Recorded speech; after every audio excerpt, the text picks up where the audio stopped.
So for number 9, if you completed it correctly, your answer should be 112 degrees.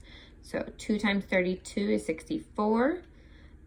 Add the 48 and you get 112 degrees. So hopefully number 9 worked out for you. The last types of problem we're going to work with are angles inside the circle that do not follow a inscribed angle or a central angle. As you can tell, this is our center point and the theta is not on there. So it's going to follow a different pattern. And that pattern is theta equals half of arc 1 plus arc 2. So it's very similar to the previous formula that we just learned, okay? Except for they are adding, and really when they're adding, does it matter which one's larger or smaller? No, you're just adding them together. So the formula actually, in some ways, is a little easier. So let's try number 10. So for number 10, the information we need to know is that this arc is 77 degrees and this arc is 15 degrees. So in order to find theta, half of 77 plus 15. So we're going to add 77 plus 15, which gives me 92, and half of 92 is 46 degrees.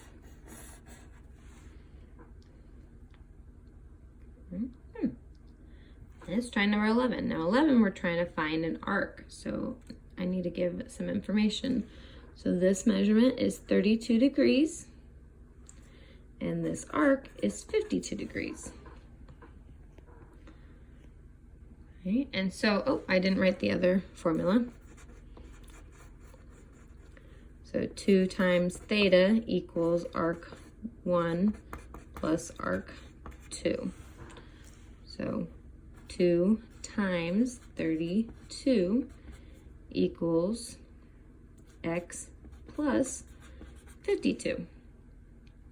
So 2 times 32 is 64.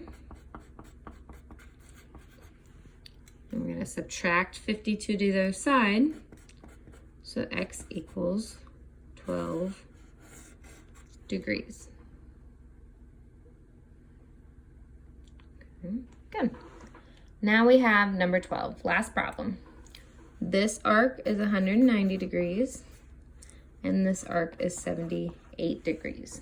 Now there's 2 different ways that we're going to be able to solve this. What you should first notice is that the theta that it wants you to solve is not the theta that matches up with the arcs. Okay, theta would have to be over here for it to work with the formulas above. So we're going to have to do things slightly different. Okay, so I'm going to go ahead and solve one way and I'll show the other way as well. You can use whatever way you want. I'm going to go ahead and make a second theta. I'm just going to call this theta 2 and solve for that because that's based on the formula that we know up here. So theta 2 equals half of 190 plus 78. So 190 plus 78 is 268,